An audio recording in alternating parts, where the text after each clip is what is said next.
Meus amigos, deixa eu te perguntar uma coisa. O que é a verdade para você? A verdade é aquilo que acontece, é um fato. A verdade é aquilo que você vê ou é aquilo que um pequeno grupo decide o que é a verdade ou não? Essa pergunta ela é extremamente importante e ela nunca foi tão necessária quanto agora, porque eu não sei se você está sabendo desse absurdo.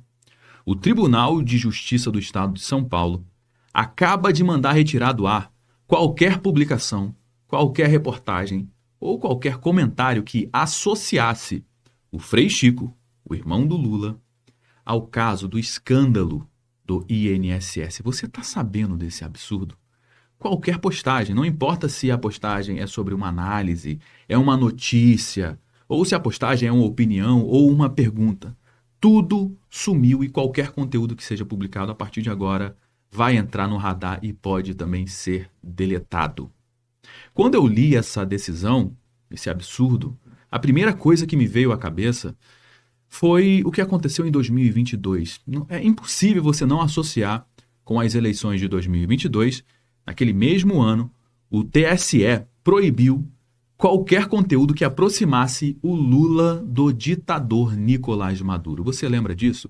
Eles diziam que era mentira, que o Lula não tinha relação com Maduro, que não era amigo, era tudo fake news. Dizia que aquilo ali era um crime eleitoral, dizia que era uma invenção e que o Lula não era amiguinho do ditador. Você lembra disso? Pois é. O que aconteceu logo depois das eleições? O Lula imediatamente trouxe o Maduro para o Brasil, com honras de chefe de Estado, tapete vermelho, coletiva. O presidente da Venezuela, Nicolás Maduro, reúne-se agora com o presidente Lula no Palácio do Planalto. Vejam aí a imagem dos dois representantes cumprimentando-se e posando para a fotografia. Vamos ao vivo, então, até o local. As autoridades da área diplomática já adiantavam que o governo Lula iria priorizar essa relação com a Venezuela. O governo Lula iria priorizar essa relação com a Venezuela. Aquilo que ninguém podia mencionar há alguns meses, alguns dias atrás, virou política pública. Eles esfregaram na nossa cara o seguinte recado: olha só, quem diz o que é verdade, meu amigo, não é você. Somos nós, a justiça brasileira. Naquele mesmo ano, 2022, o ano de eleição, teve mais uma coisa também muito importante, não sei se você se lembra, que qualquer comentário que chamasse o Lula de ladrão ou de corrupto, mesmo depois de ele ter sido condenado em todas as instâncias, depois de ele ter sido solto só porque teve um jogo ali de decisões técnicas da nossa justiça que anularam o processo não pelas provas, o eleitor naquela época não podia falar. A imprensa não podia falar isso, era totalmente proibido, como se apagar as palavras fosse apagar a realidade. Olha só o nível da democracia que existe aqui no nosso país hoje. E essa blindagem, ela virou um alvo de investigação internacional com os republicanos, os deputados lá dos Estados Unidos, que produziram um relatório gigantesco com mais de 500 páginas, detalhando como empresas de tecnologia, ONGs, agências, autoridades brasileiras, STF, TSE, como eles criaram o que eles chamaram de complexo industrial da censura no Brasil. Um sistema criado e coordenado para controlar o discurso político, remover conteúdos, manipular o debate público e decidir o que o eleitor pode ou não pode acompanhar, pode ou não pode saber. E adivinha qual foi o período mais citado desse dossiê? Foi justamente as eleições de 2022. Justamente quando não se podia falar do Maduro, justamente quando não se podia mencionar, as condenações do Lula, justamente quando qualquer crítica mais dura ao Lula simplesmente sumia do mapa. Ou seja, aquilo que a gente sentia no Brasil, que a mão pesada da justiça estava movendo aqui as peças para proteger um lado, para sufocar outros lados, para manipular todo esse ambiente, virou um documento oficial lá em Washington. Um dossiê completo que eles chamam de Complexo Industrial da Censura no Brasil. E agora, 3 anos depois, o roteiro ele se repete. O mesmo padrão, a mesma lógica, a mesma velocidade para calar. Só que dessa vez, no centro da discussão, o centro do problema, o Brasil está diante de um dos maiores esquemas de roubo contra os aposentados da sua história. Um sindicato específico chamando a atenção, que é o Sindicato Nacional dos Aposentados Pensionistas e Idosos, o Sindinap, que tem o irmão do presidente da República, Frei Chico, como diretor vice-presidente. O irmão do presidente da República, embora assuste e surpreenda vê-lo como, né, um dos cabeças de dos sindicatos alvo dessa operação, ele não é investigado. A entidade em si é investigada. Fraudes milionárias, tirando dinheiro de gente que ganha salário mínimo, cara. É um absurdo, uma nojeira o que está acontecendo. Descontos indevidos, assinaturas falsas, manipulação de benefícios. E no centro dessa investigação existe o Sindinap. E quem é o vice-presidente desse sindicato? Nada mais, nada menos que Frei Chico, irmão do Lula. E antes que alguém venha falar, não, Josué, mas ele não está sendo alvo, ele não é o alvo formal. Ele não é o alvo formal, mas o sindicato é. O sindicato está no olho do furacão. Ou seja, o cara é vice-presidente. E quando a CPMI do INSS, no Congresso Nacional, tentou convocar o Frei Chico para depor, o que aconteceu? Houve uma votação no Congresso. E a votação foi clara.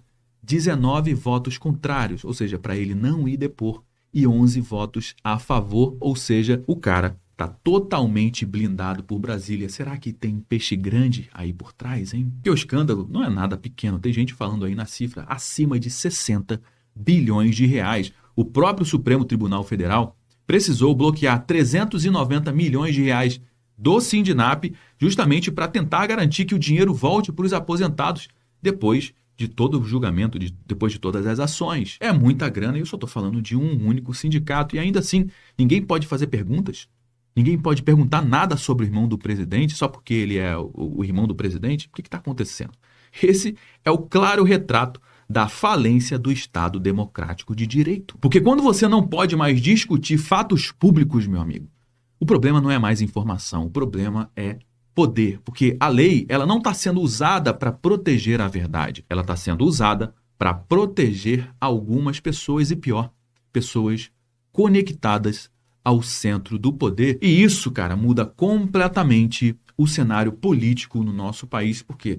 Porque isso está acontecendo porque 2026 começou, 2026 é ano de eleição, o governo está em crise, a economia está afundando, a rejeição do Lula aí bate recorde de mais de 60% aí nas pesquisas, a COP30 expôs aí, cara, o Brasil internacionalmente, fora outras exposições, fora outras falas do Lula, que é vexame atrás de vexame, rombo nas contas públicas, descontrole total, o brasileiro pagando cada vez mais imposto, escândalo do Banco Master, que tem gente falando aí de mais de 40 bilhões de reais que está no meio desse escândalo todo. Ou seja, meu amigo, aquilo dali é somente uma pontinha do iceberg, a prisão do Bolsonaro que veio para criar aqui uma cortina de fumaça para tentar dispersar o foco para todos esses problemas aqui do nosso país. E agora o escândalo do INSS que, cara, está atingindo diretamente um sindicato ligando ao irmão do Lula. É uma sequência de incêndios e o governo não tem como apagar todos os incêndios ao mesmo tempo. Então o que eles fazem?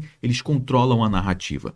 Eles fecham as janelas, trancam as portas e mandam o debate para a lata do lixo. Por quê? Porque qualquer desgaste agora vira munição para a oposição em 2026. O jogo agora, se você não entendeu, é reeleição e isso coloca o Brasil em um terreno onde a democracia deixa de ser debate. E aqui é onde entra outro ponto fundamental. A CPI criada para investigar o escândalo do INSS pediu para ouvir o Frei Chico exatamente para garantir transparência, porque se ele não tem nada para esconder, cara, tá ótimo. Vai lá, depõe, explica, esclarece o que tem que esclarecer. Mas bloquear o depoimento antes mesmo de qualquer pergunta, cara, isso aqui é um atestado claro de que tem alguma coisa escondida aí atrás. E quando você junta tudo, o timing, a velocidade, a blindagem, a censura, o desenho fica ainda mais claro.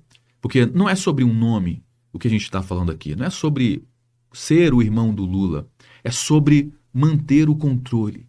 Se eles conseguem apagar o conteúdo do irmão do presidente da República dentro de uma investigação real que está em curso nesse momento, então não tem mais nada garantido. Hoje o escândalo que eles estão bloqueando é o escândalo do INSS. Amanhã pode ser outro. Depois da manhã, outro. Até que você só consiga enxergar, você só consiga ver o mundo através da lente deles. E tudo isso acontecendo há um ano antes da eleição que eu chamo da eleição mais decisiva desde a redemocratização. Olha só esse tabuleiro. Um presidente com uma rejeição crescente, só aumentando. Uma economia que não reage, só cai. O PIB nesse ano vai cair, vai ser menor do que do ano passado. Uma CPI impedida de ouvir quem deveria estar dando explicação. E uma ordem judicial determinando o que o cidadão pode ou não pode comentar. Isso aqui é um absurdo. E o que a gente está vendo agora é apenas uma preparação do ambiente. Reduzir ruídos, limitar críticas, controlar a narrativa antes que a largada seja dada. Por quê? Porque se o debate correr livre, a estrutura balança. E eles sabem muito bem disso. Por isso, tanta pressa. Por isso, tanta blindagem. Por isso, tanto cuidado para decidir quem é que pode ou não pode ser questionado, quem pode ou quem não pode ser poupado. E isso é controle político. E controle político não combina com democracia.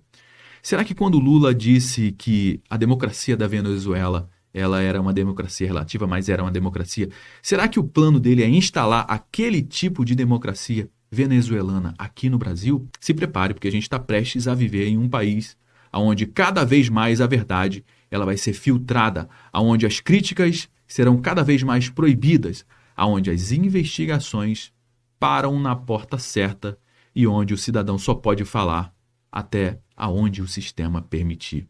E se hoje eles já estão testando os limites, imagina o que eles vão tentar fazer quando a verdadeira campanha começar daqui a alguns meses, hein? Bom, meus amigos, já trouxe algumas informações aqui no nosso conteúdo de hoje. Todo mundo já sabe que o nosso bate-papo não finaliza quando o vídeo acaba. Na realidade, eu só trouxe algumas informações, eu só dei start na nossa conversa. Bora dar prosseguimento à nossa conversa aqui no campo dos comentários enquanto esse vídeo ainda está de pé. Você sabe muito bem que a sua participação é extremamente importante aqui para dar corpo para a nossa conversa. Se você gostou do nosso conteúdo, deixe o seu like, aproveite para se inscrever aqui no nosso canal também. Eu me chamo Josué Aragão, um grande abraço e a gente se vê agora no nosso próximo conteúdo.